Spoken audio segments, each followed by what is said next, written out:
Hello, my name is Ed Frawley. My wife and I own Leerburg. A really good Q&A here that came in to Leerburg.com to Cindy in her Ask Cindy portal. Now, you don't need to be a customer of Leerburg's to ask a question, and Cindy answers these every day. This is a good question because it's about a young dog that has not had any rules set, or not the right rules set. The person got bad information from a so-called trainer. Keep in mind, anyone can hang a shingle out and call themselves a dog trainer.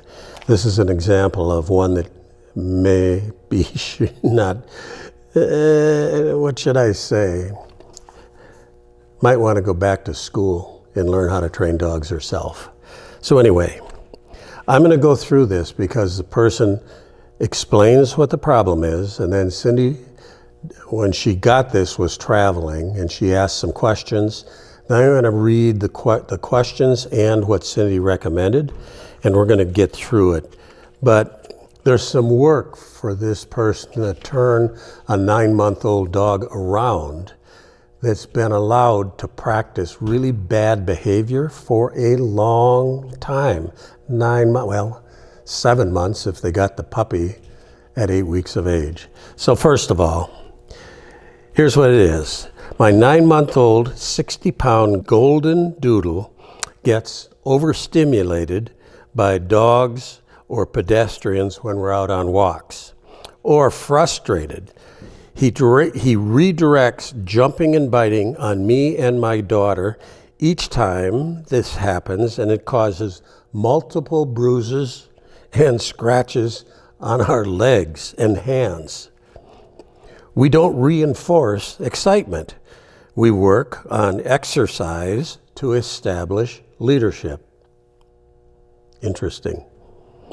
A very small part of it, but interesting.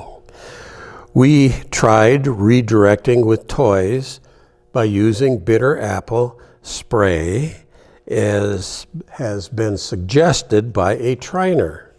All of that worked for a day or two, no doubt.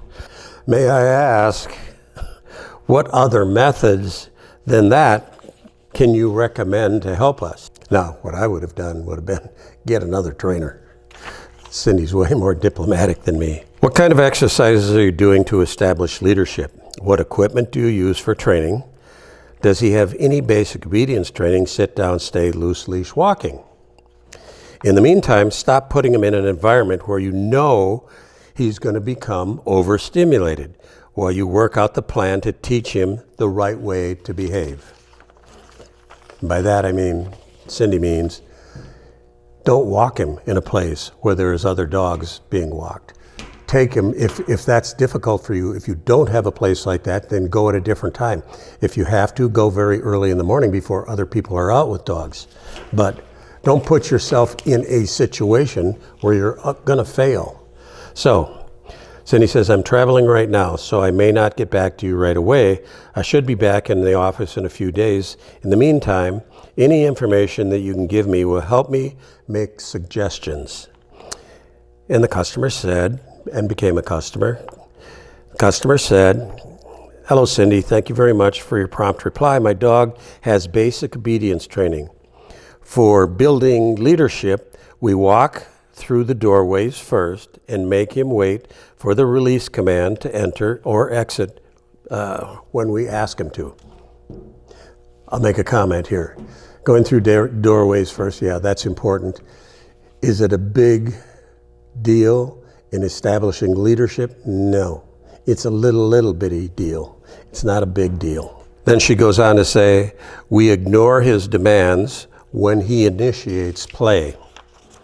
I'm not sure that's part of a big deal part of establishing leadership. It's a point. I mean, if I'm sitting there in my living room and the dog wants to come up and wants to play with a ball, we don't do it. We just don't do it. We make the dog learn the rules in our house are to be calm and go lay down. We don't play with toys in the house, we play with toys outside. Then she goes on, we walk him 3 times a day, loose leash. We practice basic obedience every day, sit, stay, down, recall. We make him sit and wait until we say a release command before he eats his meals. It's okay. The equipment we use for training: treats, toys, leash, water spray bottle, suggested by the trainer and used only for 2 days because it stopped working. It never was going to work.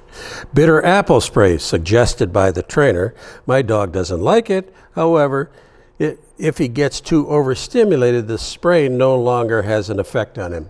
That's because it's a foolish thing for somebody to say to use bitter apple on a dog like this. And again, anybody can call themselves a dog trainer. They just need to hang a shingle out next to their, wherever they are, put a dog trainer, a professional dog trainer in their ad. People assume they know what they're doing, and a vast majority of them don't know what they're doing. Maybe I sound bitter, but I just get so many of these kind of emails that come in with just bad information from people that are so-called dog trainers telling other people what to do. For example of an incident, when we see another dog during his walks, he will listen to my command to ignore and keep walking. But when we reach close to home, he will jump and bite. It's because he wants to keep walking. And he hasn't learned that jumping and biting are not a good thing to happen because they have serious consequences. When he takes objects he's not supposed to have, like the TV remote, like slippers, etc., and I manage to take it back, he will jump and bite. Again, he doesn't respect these people. He hasn't learned rules. When we take him to the backyard to play, he'll suddenly get really excited and he jumps and bites us. Okay. My dog will not redirect to my husband. You think. Herein tells you something about this dog. The dog knows a thing or two about what the husband is going to allow and not allow. I have no idea what the husband did, but whatever he did, maybe the wife should pay attention to it because that's the kind of behavior you want to have. So anyway, the trainer suggested to get the dog neutered earlier. So I scheduled that for around a month from now when he's 10 months of age. If you need any more information, please let me know. Thank you so much for your time. Oh, and they say, what kind of collars? Cindy asked, what kind of collars are you using when he's on a leash? And then here's where we start to get to the meat. We're training him using a harness. Bad deal. Cindy said the first thing I would suggest is to use a training collar. Now, she didn't say when she talked to the person what kind of training collar. You can start a dog like this with a prong collar, let him self-correct himself by pulling into the leash with a prong collar. But if you have a situation where the dog's turning and engaging with you and you're trying to give it a pop on the leash, if it has a prong collar on it, that may overstimulate the dog more than he was already stimulated. So it's going to raise it up. A lot of times prong collars do that. You know, people will say, oh, prong collar's terrible because it hurts the dog, blah, blah. Any training item can be used incorrectly. You can use it so it hurts them. It doesn't have to be that way. But on a dog like this, when he's overstimulated, he's turning, he's coming at you, and you're trying to pop him with a prong collar, that's going to raise the level of stimulation. It's going to go downhill first, unless you're a strong person. In my opinion, a dog like this should have a dominant dog collar on him. A dominant dog collar is not going to overstimulate a dog. A dominant dog collar is going to take this crazy redirective wildness out of the dog if you use it the way it's intended to be used. If you go to my website or I just did a video not that long ago on how to properly use a dominant dog collar. This would be a perfect dog to have that. And the short version is you get the right size collar, so there's only about 1 inch or 2 inches of slack. And when the dog starts getting crazy, you just you say no. You don't get mad, you don't get excited, you don't sound nervous, you just say no, and you lift up on the dominant dog collar. And now when the dog collar rides right underneath the dog's chin and right behind the ears, right here. And if it only has an inch or two of slack, you only have to put a little bit of upward pressure with the leash to get a behavior change with most dogs. Depending upon how overstimulated this dog is, in the very beginning of training, the dog doesn't know what's going on, so you're going to have to use a little more upward pressure. But you have to stick with it until the dog calms down, until the dog submits. You have to do that. After the dog has done this, it doesn't take long with these dogs. After you have done it a few times, 2, 3 times, maybe 4 times, the dog learns to respect. You say, no, put a little bit of pressure on the upward pressure on that dog. No, okay, I'll do what you want. Just take some time, get the right tools, learn how to use the tools. So I'm going to go on here. Cindy goes ahead and says, stop using a harness. Don't allow the dog to have this kind of a behavior. A harness is not a training tool for a dog like this. A harness is not going to stop a dog from doing this. It's not going to happen. Neutering is okay, Cindy said. Personally, I don't like neutering dogs that are 10 months old. I would rather see that dog. It's okay to neuter dogs, but I would wait until it's 15 months to 24 months to 30 months old. Let the dog use the hormones that it has as it's maturing, and then neuter the dog. But I would almost guarantee you, 100%, I'll say 99.9%, that neutering this dog is not going to change this dog's behavior. Ain't going to happen. So Cindy goes on, this dog needs to learn some clear rules. And the problem is that this person has allowed this dog to practice bad behavior for a long time.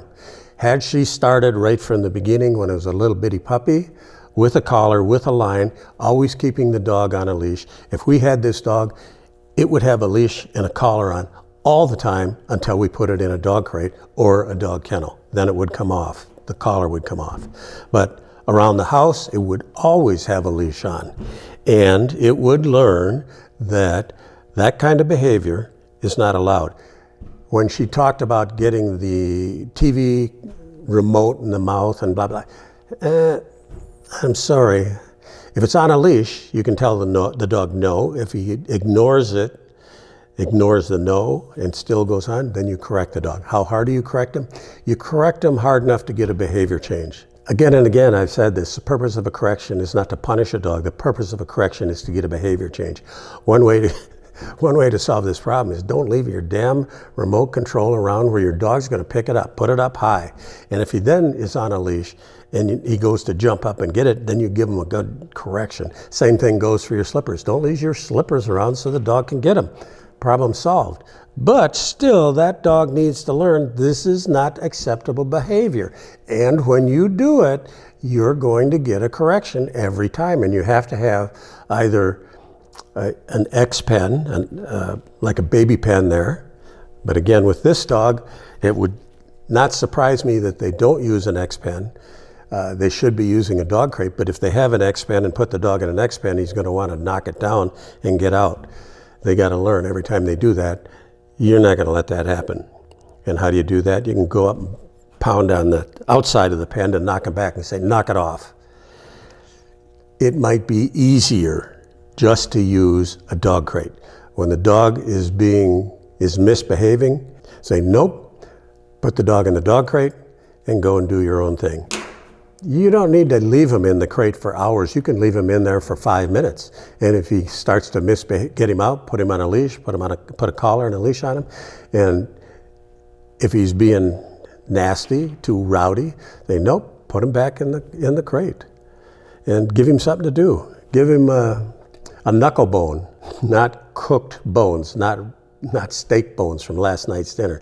You don't give dogs that. They splinter and they can really hurt a dog. But an uncooked knuckle bone from your butcher will keep your dog busy for a while.